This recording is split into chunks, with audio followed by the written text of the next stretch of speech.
સંજોગ નગરના મામાપીર ઓટલા 4 રસ્તે ગટરના પાણી ઉભરાય છે।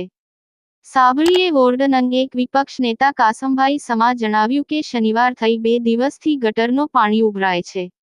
ત્યાં આસપાસ દુકાનને દુર્ગંધ આવે તે જાણ થતાં અને આવતા જતા વાહનોને મુશ્કેલી થઈ રહી છે।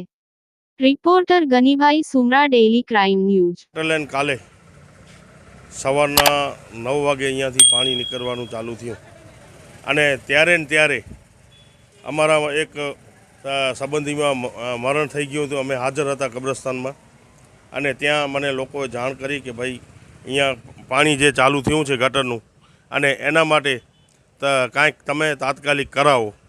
એટલે મેં ત્યારે નગરપાલિકાની ટીમ અને એમના એન્જિનિયરો અને તમામને બોલાવ્યા કે આ લોકોએ માણસો અને એ લોકોનો જેટિંગ મશીન બધે આવ્યો અને ચેક કર્યું કે ભાઈ અહીંયા લાઈન બેસી ગઈ છે, આના માટે ખોદાણ કરવું પડશે, હિટાચી મંગાવવું પડશે અને ત્યારે થશે।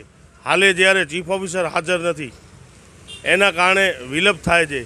એટલે અમે તાત્કાલિક કારોબારી ચેરમેન ને મહીદીપસિંહને જાણ કરી કે ભાઈ આ પરિસ્થિતિને આ હકીકત છે અને આના માટે તમે તાત્કાલિક કાંઈ કરાવો, નહીં તો રોગચાળો ફાટી નીકળે આવી પરિસ્થિતિ છે।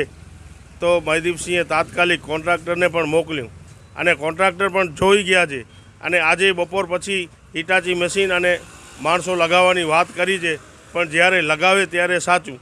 આ ગટર લાઈન બેસવાના કારણ અમે વારંવાર જનરલ બોર્ડ હોય કે ગમે તે રજૂઆતો કરીએ છીએ કે મેઇન લાઇન જે ચેમ્બરો છે એ સાફ નથી થતા। તમારા એન્જિનિયરો અને સુપરવાઇઝરોને ખબર નથી કે મેઇન લાઇનની ચેમ્બર કેટલી છે। એટલી ઘણી બધી ચેમ્બરો આજે પણ રોડમાં દટાયેલી છે। જે આ પાઇપલાઇનો બેસે છે એનો કારણ કે મેઇન લાઇનના ચેમ્બરો ક્યારે ખુલતા જ નથી અને સાફ નથી થતા, એની અંદર ગારા ભરાઈ જાય છે। એના કારણે આ ગટર લાઇનમાં ગેસ થાય અને ગટર લાઇન બેસે છે। ખરેખર આનો નિરાકરણ કરી અને તાત્કાલિક આ કામગીરી ચાલુ કરવામાં આવે અને તમામ ચેમ્બરો ભુજની જે મેઇન લાઇનની ચેમ્બરો છે તમામ ચેમ્બરો જો સાફ કરવામાં આવે તો આ પરિસ્થિતિમાંથી લોકોને છુટકારો મળે।